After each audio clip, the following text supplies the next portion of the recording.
Tanggalin mo yung shoes ko kasi lalagyan mo ulo niyan.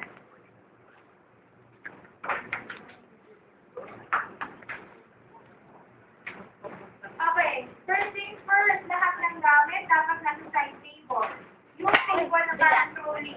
Para kung saan kayo mapunta, tutulak-tulak nyo na lang. If wala tayong side table, ang ginamit kong table ay yung upuan ko.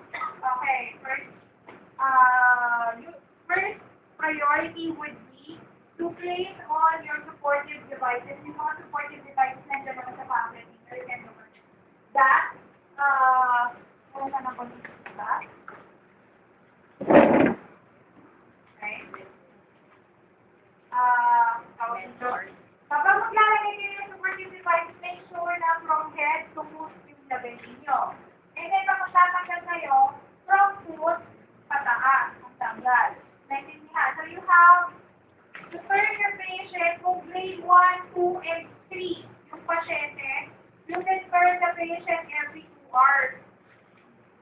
Lalong-lalo na kung wala pang masyadong pressure source. Pero, kung ang pressure source ay nasa grade 3, 4, and 5 na, which is worst type of pressure source. Ang kulit sino kayo? I'm sorry. Sorry, ma'am. Kung medyo severe, grade 3, grade 4, grade 5, yung mga humihiti na, kumbaga, may nag-hello na ng muscle, ng buto, and by the way, pag grade 5, joints na yun, talagang buo, minsan wala na yung muscle. Grade. At, konti na lang yun, tinatawag na siya ng lupa. Naintindihan. So, konti na lang talagang mamamatay na pag-grade. Ang dami yan, ha? Kasi sinabi ko grade 5 sa akin. Isang buwan nila, sundi siguro. Okay? Okay, so first, paano natin gagawin? Sa lahat ng supportive devices na palagay, ang inyong hand roll.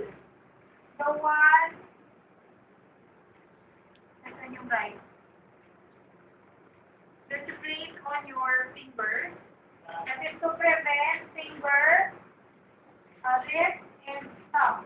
Finger, thumb, wrist, flexion, contraction. Kasi flexion, contraction, nakaganyan na yung kamay. Nakapag ginanyan mo, bumabalik sa ganon. Mahirap kapag nagkaroon ng flexion, contraction ang inyong pasyente. Bakit? Kasi halos lahat ng gawain natin, kailangan ng kamay. Hindi ka ma-open. Bakit to prevent that? So, dapat natin lagyan ng hand roll. Understand? Ito lang ang hindi tinatanggal. Kapag tinurn mo sa 4 na posisyon, ito lang ang hindi tinatanggal. Tandaan niyo. Okay? At saka, dito na rin malalaman kung saan pwesto ninyo. Dahil hindi nyo dapat ilalayuan yung pasyente ninyo kung saan kailangan ng assistance.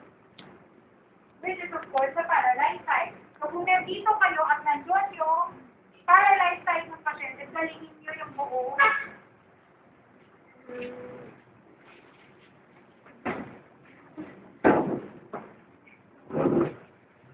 Yung kung gamit nyo sa side ng pasyente.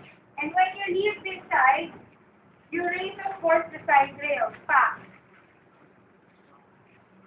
And then you open the side rails kung saan kayo pupunta. Open. Again. Okay, next. Since maglalagay na kayo ng mga gadgets, ng mga supportive devices, itaas nyo ang hospital bed sa hip level ninyo. Bakit? That's proper body mechanics. Para hindi kayo yuyuko. Dahil every time na yuyuko kayo, mas lalo kayong napapagod. Naintindihan? Okay.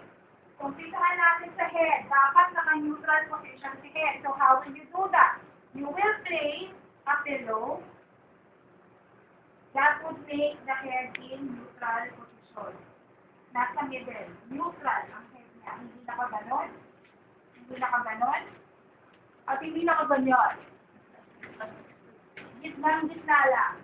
Aside from that, kailangan kasama yung arms ng paralyzed side o yung shoulder nung paralyzed side doon sa unan to keep it in internal rotation. Bakit? Pag naka-external rotation position ang shoulder ng isang tao, nakalabas siya sa socket.